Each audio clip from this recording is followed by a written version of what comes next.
I'm a student here at Jtech, and today I'm going to be showing you how to do a vehicle inspection. Vehicle, park the vehicle in a well-lit area, turn the engine off and unlock the doors, trunk, or rear hatch. Walk around the vehicle, observing any items that need attention.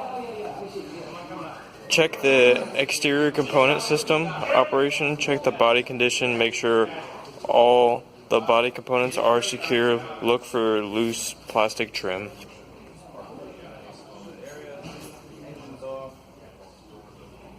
The doors, make sure that they work.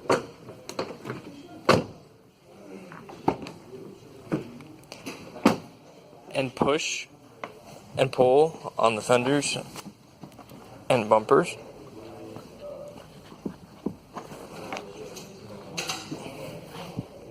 Inspect the external mirrors and ensure that they are secure and not broken.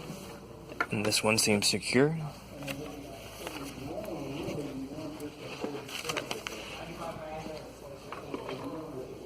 And this one is secure and not broken either. Shield, as well as the wiper blades.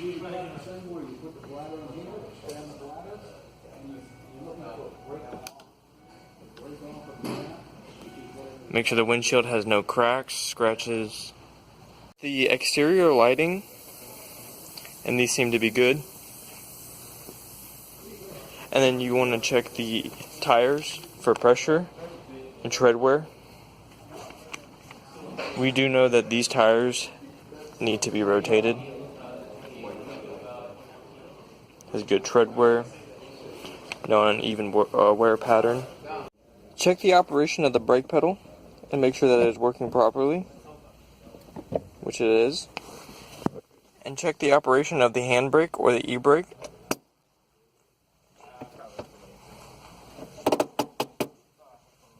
We're going to be checking the instrument panel and making sure all that the instruments are working and the warning lights come on. Don't turn the car on all the way, just turn it on just to run. And you can see that all the lights come on, and the ones that don't, you should mark down on your checklist. Now you need to check the air conditioning system, make sure the heating and air works on the vehicle.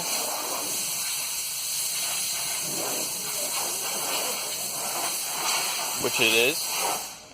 And then you want to make sure that the radio works and all your other instruments. Everything in the dash is working. We're going to make sure that the dome light is working. And any other interior lights that you have in this vehicle, there is only this one. And make sure that your horn is working. You want to make sure that the seatbelt works properly. You can do it while you're in the vehicle or while you're out. Make sure it clicks, give it a little tug.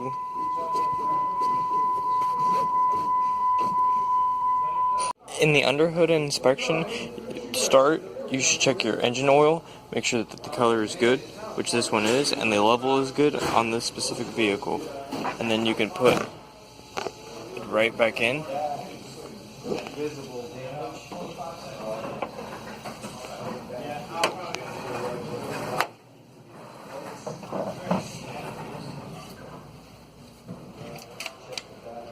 You would check the automatic transmission fluid, but on this specific vehicle it is a manual transmission and does not have the dipstick, so that would be an under the carriage check. And then you would check the coolant either from the overflow or from the actual radiator using a hydrometer or the hydrofractor.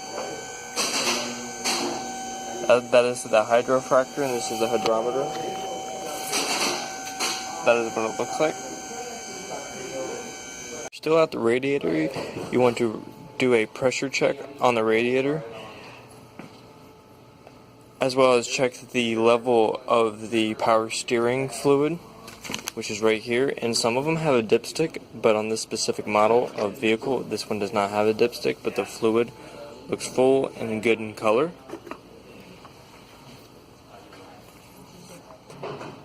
And then you'd want to check your windshield wiper fluid, which is full and good in color as well. You want to inspect all the hoses going into the radiator, the AC, and the fan operation, which you cannot on this vehicle. It is hard to do because of how crammed everything is into this engine bay. So that is something we were going to have to do under the vehicle. Inspect, service, or replace air filters, filter housing, and intake ductwork. Once you get the vehicle safely raised up, you want to check under the vehicle, front to rear, for fluid leaks, which on this specific vehicle, we do not have any fluid leaks on the ground. What you do is check the steering area. Locate the tire rods and push and pull them.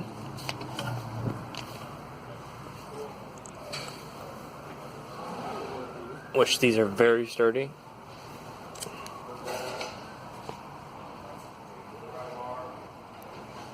Grasp the tire rod at the top of the end, pivot it, detect movement in the wheel bearing or ball joint. Look for missing or torn rubber boots around the tire rod ends and steering rack.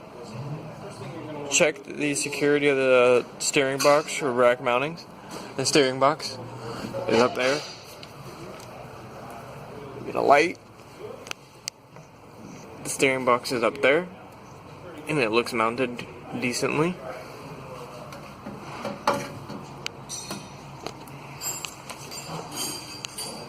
And is a manual transmission, and it's a very long manual transmission. You want to check the transmission area, look for loose mounting or cover bolts, trace and record the source of fluid leaks, which there is no leaks on this vehicle. With a manual transmission, check the clutch operating mechanism, which is right here. Let me get some lights. Right there, where you see the blue. The exhaust system. Check the tightness of the flange bolts and the engine manifold pipe. Examine the catalytic converter, muffler, resonator for signs of corrosion. Inspect the heat shields. Check the tailpipe for corrosion, and check the looseness in the mounting brackets. Which this vehicle is very tight. The muffler looks good. The resonator looks good. Doesn't look like it has any rusting. And the cats look good. And we cannot get to the engine manifold from down here. In the drive shaft and CV joints, but it's really going to be the drive shaft on this rear-wheel drive vehicle. CV joints on your vehicle if it's a front-wheel drive. Here's the drive shaft.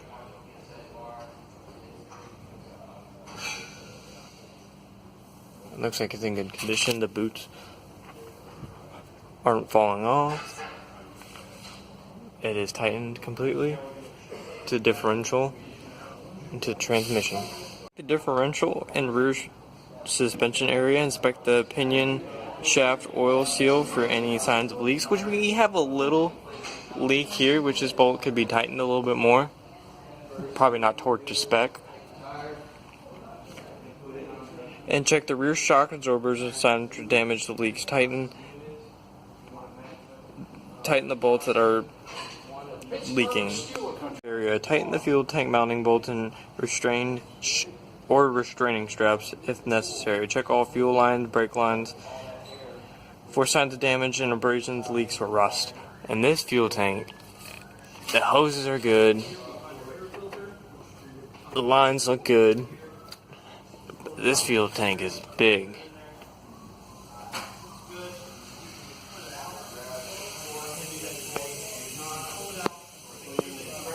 You can bring it down off the lift, and that's how you do a vehicle inspection.